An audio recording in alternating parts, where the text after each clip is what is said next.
और इसीलिए आज जब हम इस कार्यक्रम में सब उपस्थित हुए हैं, यह हज सुविधा मोबाइल ऐप,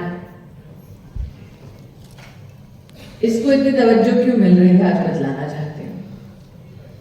शायद ही आज कोई यहाँ पर है जिसकी जेब में मोबाइल फोन ना हो। कुछ तो ऐसे हैं जिन्होंने जेब से निकालकर वर्तमान में रिकॉर्डिंग शुरू कर दी है भाषण की। लेकिन जो हज कर चुके हैं वो जानते हैं कि सबसे बड़ी चुनौती होती है कि व्यक्ति पहली बार किसी और देश में जाता है और अगर वो व्यक्ति वरिष्ठ नागरिक हो, महिला हो, दिव्यांग हो,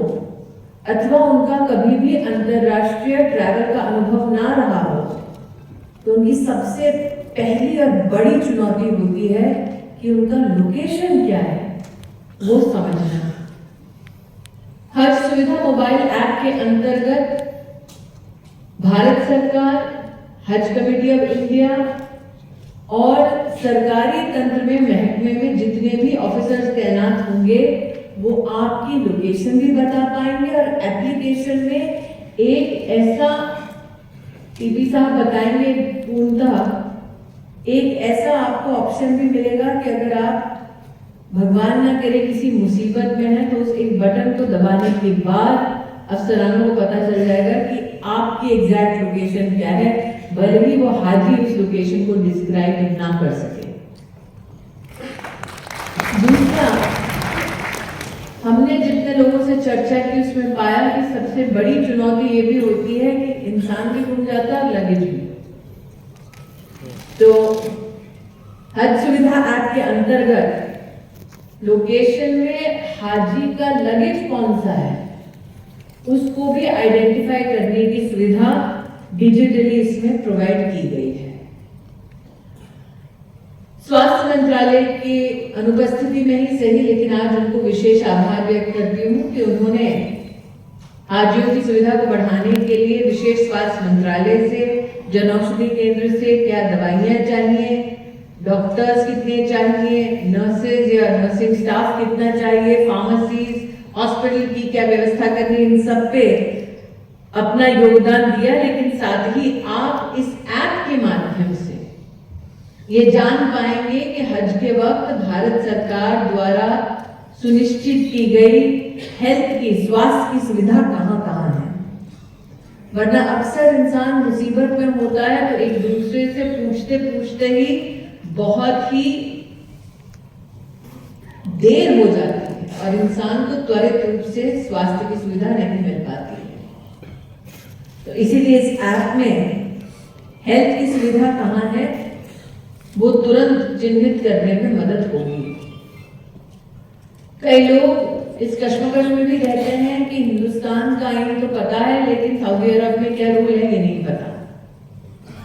तो वहां पर हाजीज को वहां की सरकार के, वहां के देश के क्या क्या कानून है, क्या नियम है, इसकी जानकारी भी सिर्फ अंग्रेजी और हिंदी में नहीं, मैंने टीटी साहब से कहा था कि प्रादेशिक भाषाओं में भी इसको आप करके दें ताकि जो साधारणतः हाजी अंग्रेजी नहीं जानता कम से कम उसको मुसीबत ना झेलनी पड़े। अब ऐसा नहीं है कि कंट्रोल रूम में सिर्फ जो हज करने जा रहे हैं वही फोन कर सके। विशेष हाजियों के लिए एक कंट्रोल रूम की व्यवस्था, कॉल सेंटर की व्यवस्था और ऐप के माध्यम से कॉल सेंटर और कंट्रोल रूम दोनों जुड़ा रहेगा। लेकिन मैं भले ही ना जा पाऊं, अफसरान ना जा पाए हिंदुस्तान से, लेकिन हम यहाँ दिल्ली में बैठ के डैशबोर्ड में देख पाएंगे कि ऑफिसर जिनको भेजा गया है क्या वो अपनी जिम्मेदारी का निर्वाह कर रहे हैं कि नहीं। वरना कई बार आपका भी ये फीडबैक है कि हम तो घूम रहे हैं मोहतरमा लेकिन आपको ऑफिसर नहीं मिलता। तो ऑफिसर भारत सरकार के चाहे किसी भी मंत्रालय का कोई भी क्यों ना हो, हम जान पाएंगे वो ऑफिसर वाकई में आपका फोन उठा रहा है कि नहीं, उसने आपको जवाब दिया कि नहीं, किस इलाके से सबसे ज्यादा मुश्किलें आ रही हैं, कंप्लेंट्स आ रही हैं, ये भी डैशबोर्ड से हम खुद देख पाएंगे। मैं विस्तार से टीपी साहब इस पर जब आप चर्चा करेंगे तो सारी एप्लीकेशंस के लिए न सिर्फ आपको बताया जाएगा बल्कि साथ ही ऐप के इस्तेमाल की एक अलग से वीडियो भी हम जारी करेंगे, ताकि आप और आपके माध्यम से भी जितने लोग हज पर जा रहे हैं उन सब के पास इसकी जानकारी रहेगी, ताकि एक मीटिंग में आकर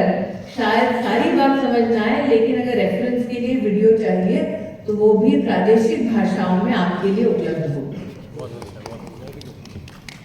मैं आज आप सब यहाँ पधारे हैं इस ट्रेनिंग के लिए, उसके लिए आप सबका आभार व्यक्त करती हूँ। किस प्रकार का भारत के प्रति विदेश में और विशेषकर सऊदी अरब में आज एक दृष्टिकोण है, वो इस बात से संभवतः समझ में आता है कि पिछले साल जो महिला हाजी गई बिना महरम के, उनकी संख्या लगभग 4,300 की रही है और इस साल उनकी संख्या बढ़कर 5,160 के भी ऊपर चली गई। मैं ये विशेष रूप से इसलिए आज कह रही हूं कि आपके पास जिम्मा चाहे कोई भी क्यों ना रहे, लेकिन अगर आप हज करते हुए किसी महिला को किसी चुनौती के क्षण में पाएं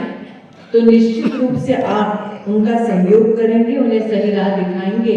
इस अपेक्षा के साथ आज हम यहाँ पर मिल रहे हैं। ये लियाकत साहब अपने उद्बोधन में कह चुके हैं कि किस प्रकार से डेपुटेशनिस्ट की संख्या में वृद्धि की गई है, लेकिन ये भी सत्य है कि जो नंबर्स बढ़े हैं उसके पीछे कारण ये है कि पिछले साल हज यात्रा जब समाप्त हुई उसके बाद हेल्थ में या फिर एडमिनिस्ट्रेशन में जितने भी अफसरान वहां पर तैनात किए गए थे, सबको भारत सरकार ने पुनः बुलाया और उनके अनुभवों के बारे में उनसे पूछा कि ऐसी क्या चीज है जिसे अगर हम बेहतर करें तो हाजियों की सुविधा में बेहतरी होगी। और साथ ही लगभग 25,000 हाजियों से उनके अनुभव को हमने जाना, ताकि अफसरान तो बोले नहीं, लेकिन साथ ही जो साधारण परिवार का, गरीब परिवार का व्यक्ति है वो भी अपने अनुभव को साझा करे और हम अपने कार्य में और भी कुशलता लेके आ सके।